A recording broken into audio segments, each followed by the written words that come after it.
La invitación a participar en las primeras jornadas de investigación sobre Miranda y su obra nos atrapó en la disyuntiva de escoger entre dos temas: el expediente seguido por el gobernador Manuel Guevara de Vasconcelos con motivo de sus expediciones de 1806 y 1808, o el análisis de sus papeles a partir de la reedición en el 2006 del libro de José María Antepara, publicado originalmente en 1810, en razón de haber hecho la presentación del mismo cuando se reeditó en Venezuela. La consideración de que serían temas tratados por los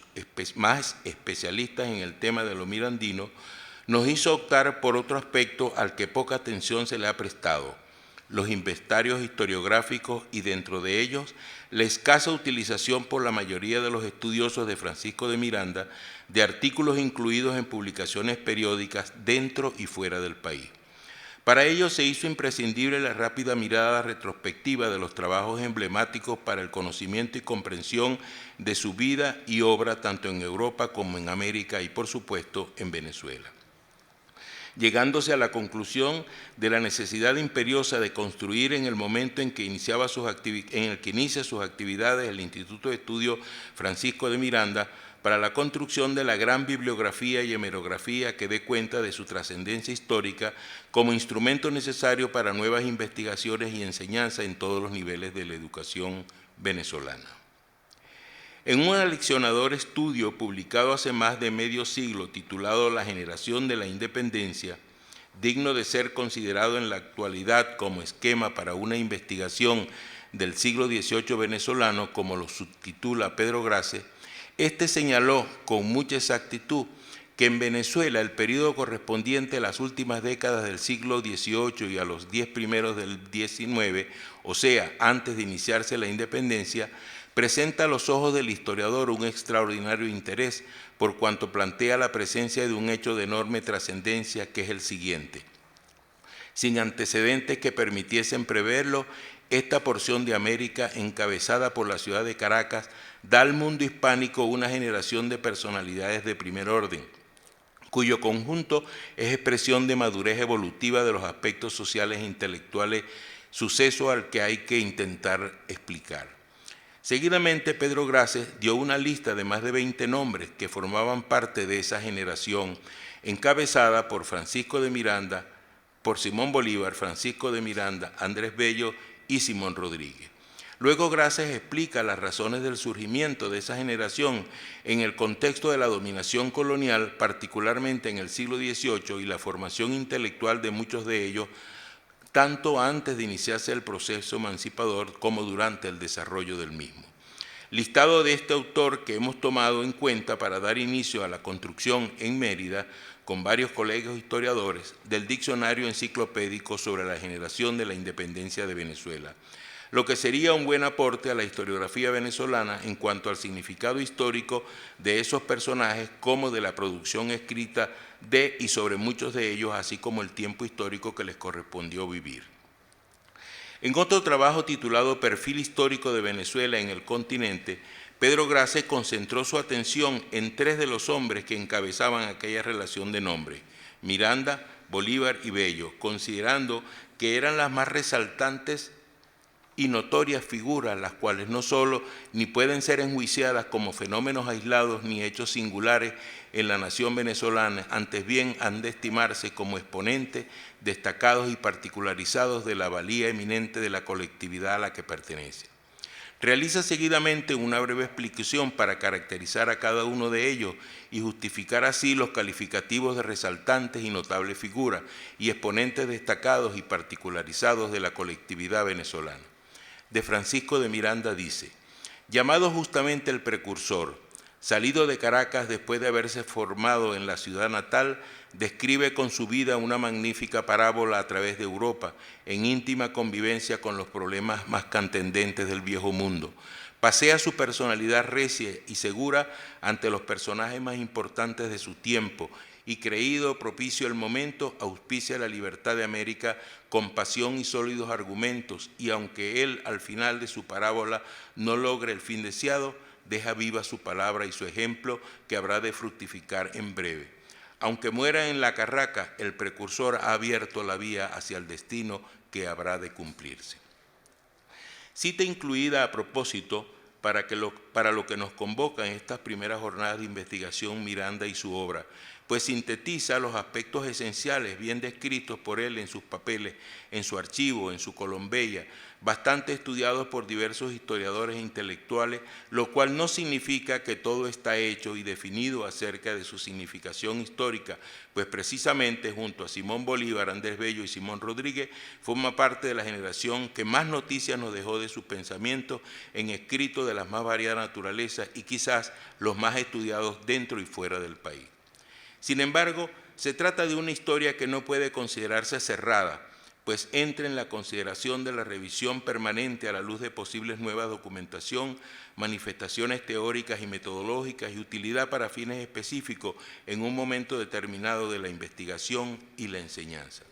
Y el caso de Francisco de Miranda ha sido ejemplo de ello, ya que en circunstancias específicas conmemorativas se ha expresado una preocupación por estudiarlo en distintas facetas de su vida, obra y pensamiento, para lo cual la actualización historiográfica es de importancia, pues por lo general para explicar esa faceta se recurre a los estudios clásicos pioneros y casi siempre a los mismos documentos.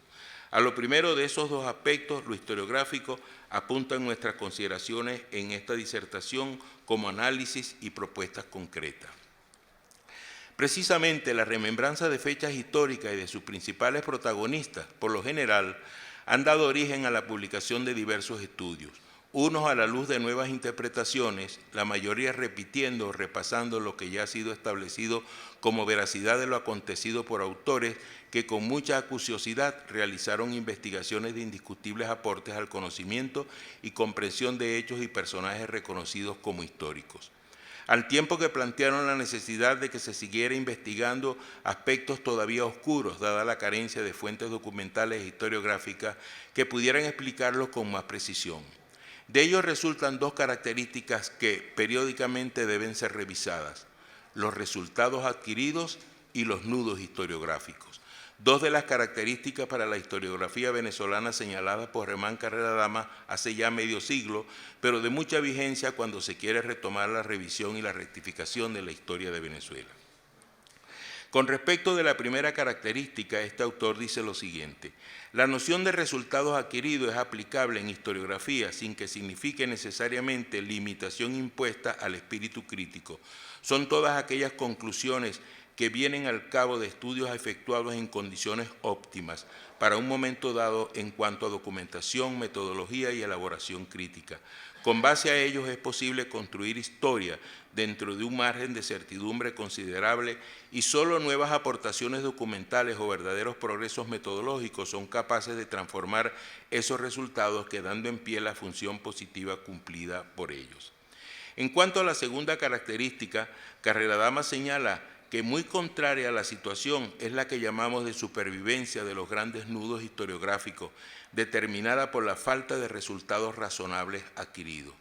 Dejamos para más adelante utilizar esas caracterizaciones historiográficas para lo que vamos a plantear acerca de la necesaria nueva mirada retrospectiva de la historiografía sobre el generalísimo Francisco de Miranda. Otro incentivo a la revisión y rectificación histórica e historiográfica es la creación de instancias académicas o instituciones orientadas al estudio de la historia del sujeto objeto de sus establecimientos. Este es el caso del recientemente creado nuevo Instituto de Estudios Francisco de Miranda, el cual nos convoca a esta jornada de investigación, actividad tanto tiempo esperada y relegada incomprensiblemente si se considera la valorada dimensión histórica de tan relevante personaje en el contexto de la formulación del primer proyecto emancipador de las colonias de España en el territorio americano y su significado en el caso particular de Venezuela, pero también en su proyección universal por su actuación en otros contextos revolucionarios de Europa y América. No es que no haya existido en otros momentos una preocupación por el estudio de su vida y pensamiento, lo que queda demostrado por un extenso e importante número de investigaciones y publicaciones tanto de historiadores venezolanos como extranjeros, a partir de sus propios escritos y papeles en la imprescindible recopilación de testimonios conocida como el archivo del general Miranda. Carmen nos explicó esta mañana el grave problema de porque los textos que están en otros idiomas, pues que no han sido consultados y que ahora tendremos la oportunidad de hacerlo.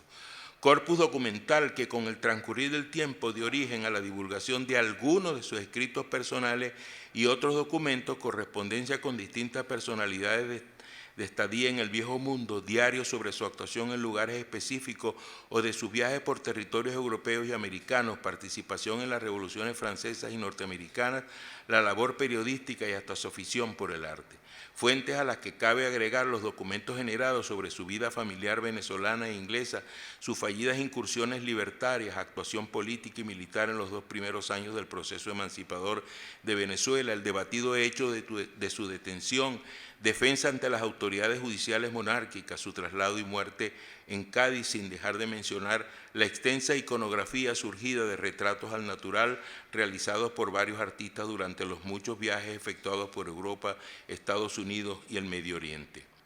Muchos son los autores que han estudiado o han hecho referencia a la vida, obra y pensamiento de Francisco de Miranda.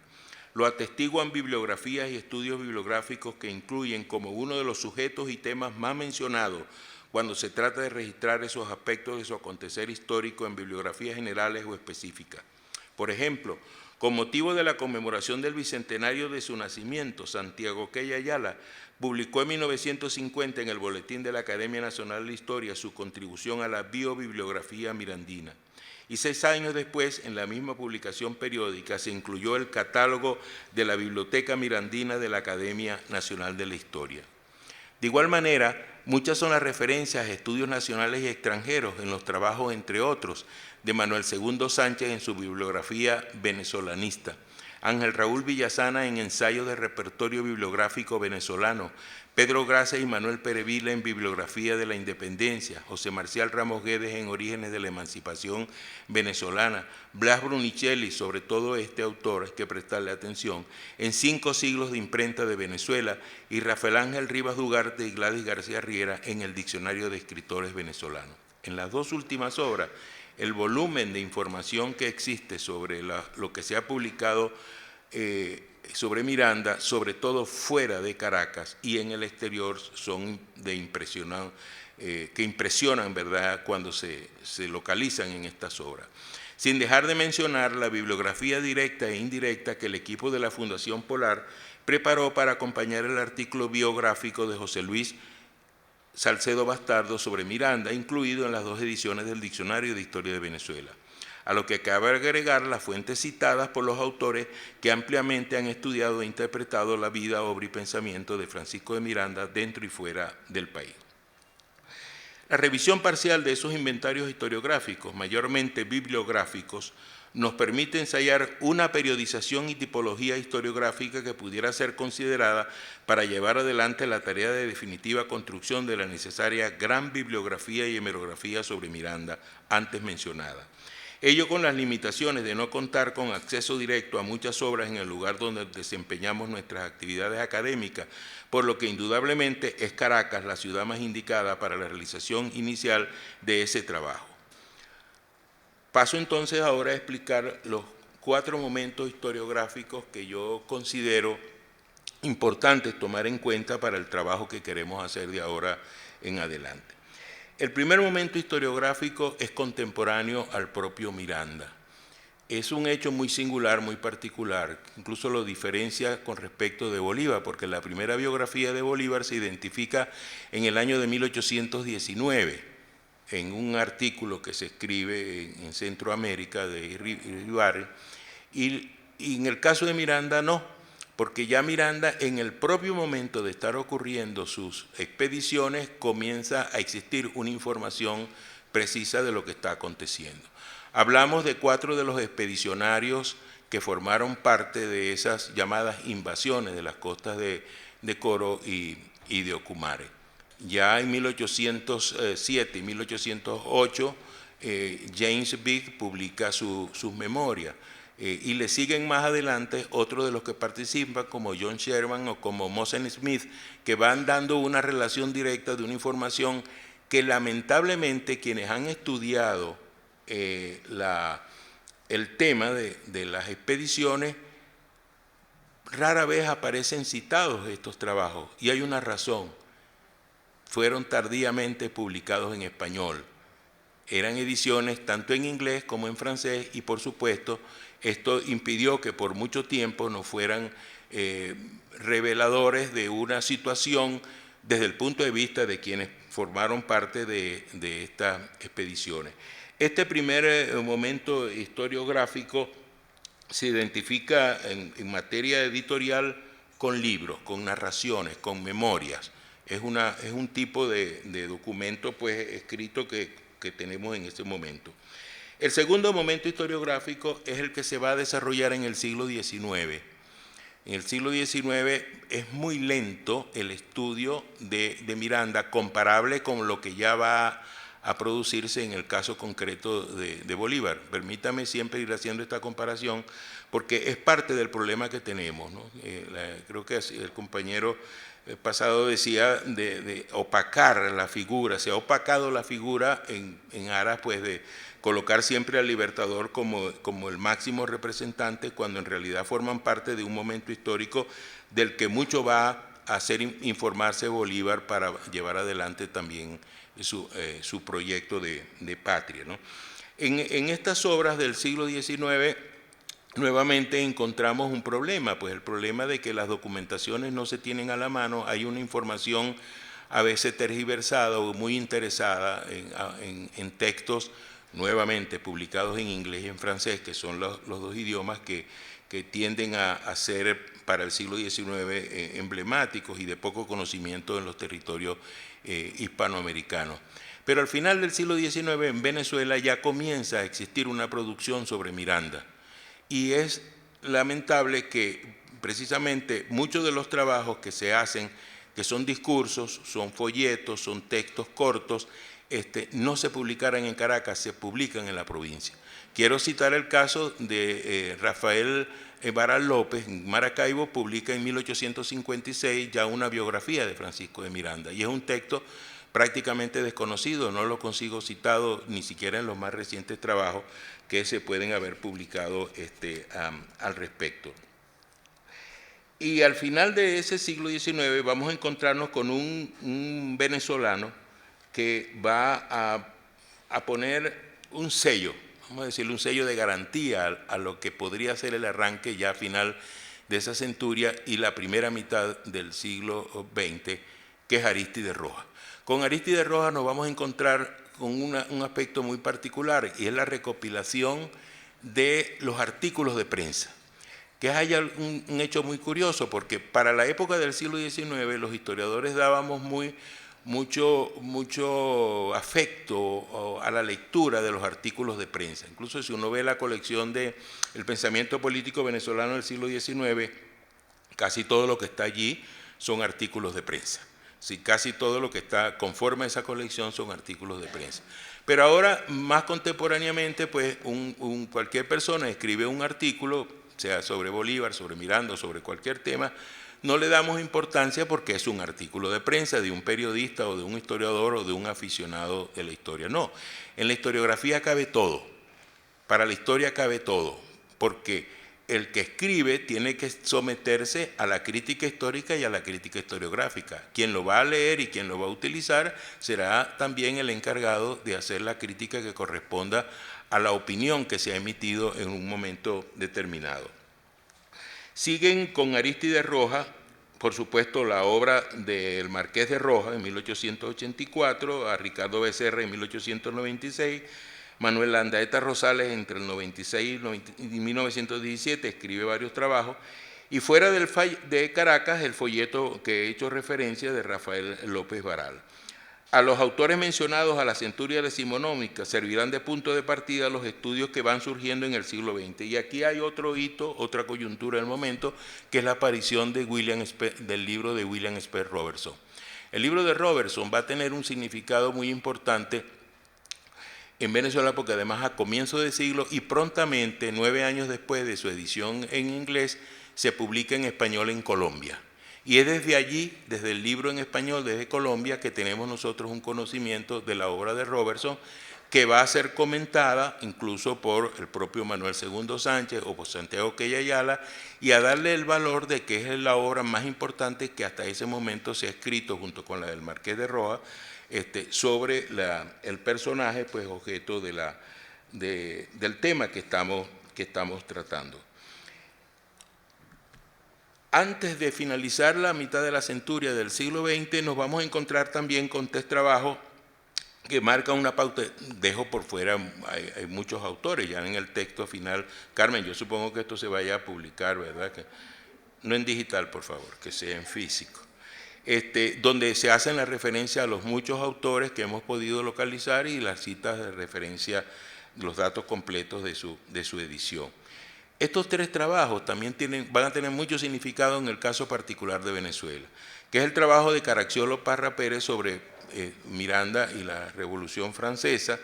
los trabajos, porque no es uno solo, de José Nucete Sardi, las aventuras de Francisco de Miranda, y el trabajo de la biografía de Miranda de Mariano Picón Salas. Aunque estos dos últimos son narraciones más bien de carácter novelado, van a tener mucho significado porque en adelante los autores que ha consultado con posterioridad a 1950 tienden a citar a Nucete Sardi y a Picón Salas como obras pues, de trabajo. Sí, son un trabajo, son ensayos, son biografías, ¿verdad? Y también tienen su valor, su respectivo valor historiográfico. Pero es con la conmemoración del bicentenario del natalicio de Miranda cuando se produce ya lo que podríamos denominar un boom del estudio en Venezuela y también, sobre todo en Francia, donde se van a desarrollar también investigaciones muy, muy importantes por su relación con la Revolución Francesa. En 1950 le corresponde a la Academia Nacional de la Historia, cuando no, otorgarle el deber de organizar los eventos conmemorativos del Bicentenario. Y entonces allí nos vamos a encontrar con que el propio Quella Ayala, ya citado, hace un inventario de 100 referencias publicados en un boletín de la Academia, 100 referencias, la mayoría artículos de prensa. Y el catálogo luego que publica la Academia nos demuestra el poco interés, a pesar de que ese es el momento en el que arranca. En el catálogo que hace la Academia aparecen 81. No podía ser. Si era una institución que era la que estaba encargada de hacer toda la recopilación, hay que mirar, hay que hacer una lectura sobre por qué para ese momento, en 1956, cuando se publica el catálogo, solo aparecen 81 referencias. El cuarto momento, el tercer momento historiográfico, perdón, es cuando ya hay una investigación seria, rigurosa, que se va extendiendo en el tiempo con la participación de un número muy importante de historiadores venezolanos y extranjeros. Rápido, por citar así y terminar, a Héctor García Chueco, Pérez Vila, Salcedo Bastardo, Héctor Bencomo Barrios, Jesús Rosa Marcano, Alfonso Romazo González, Alfredo Bulton, Ángel Francisco Brice, Vicente Magallanes, Arturo Lapietri, Fernando Paz Castillo, Rafael Pineda, Carlos Bizuña, Tomás Polanco Alcántara, Josefino Arroyo Alonso y hasta hacerla en largo el trabajo de Carmen. El trabajo de Carmen abre una posibilidad diferente porque el trabajo de Carmen tiene dos observaciones de mi parte. En primer lugar, el aporte que hace a un problema que es al que tenemos que prestarle la mayor atención posible, el problema del pensamiento. Ya no la actuación, ya no el andar de aquí para allá, si vino, no fue, si llegó, no llegó y qué hizo. Yo creo que el problema es otro, para darle la vigencia y la trascendencia que tiene, tanto en el caso de Bolívar como en el de Miranda, de lo que es la unidad hispanoamericana, de la integración panamericana, esa propuesta de un primer canal de Panamá, esa coyuntura histórica que es la que debemos revivir. Pero ahí viene la otra parte, la observación más crítica, no de Carmen. Que este libro diga aquí que tiene 3 ediciones y que son 100.000 ejemplares, ¿dónde están? ¿Dónde están en Mérida estos 100.000 ejemplares? ¿Dónde llegaron a Mérida estos 100.000 ejemplares? Y cuando lo muestro me dicen, préstamelo. Yo no, si Carmen me lo regaló sin dedicatoria, la prima Carmen me lo regaló sin dedicatoria y yo no voy a soltar el libro porque esto es un problema que tenemos que resolver, el problema de las ediciones de Caracas y las ediciones de afuera que nos llegan a Caracas. Termino con esto. Esta revista de la Sociedad Bolivariana, solo este número tiene 4 trabajos sobre Miranda. Este es un discurso de 1950 de la ceremonia que hace la Universidad de los Andes. 1000 ejemplares se publicaron, solo existe este en una biblioteca, en la Biblioteca de Derecho de la Universidad de los Andes. Yo mismo publiqué en esta revista, Comarca, ¿quién la conoce? No se conoce, ¿verdad? Entonces, allí es donde tenemos que prestar la atención. Un trabajo sobre el libro de Antepara, cuando se presentó en Mérida. El problema es que ese conocimiento tenemos que redimensionarlo, hacia dónde lo vamos a llevar. Y aquí viene entonces, no a la propuesta al público, sino a la señora presidenta del instituto, a la que queremos ayudar a colaborar y participar directamente con ella. Nos hace falta esa gran bibliografía que incluya sobre todo los artículos y las noticias aparecidas en las publicaciones periódicas. Primero las revistas y después los periódicos, porque en los periódicos vamos a encontrar cualquier apreciación, noticia o información sobre el personaje. Hace falta un diccionario enciclopédico sobre Miranda que sirva a los docentes, que sirva a los alumnos y que sirva a los investigadores para seguir continuando el conocimiento sobre Miranda. Muchísimas gracias.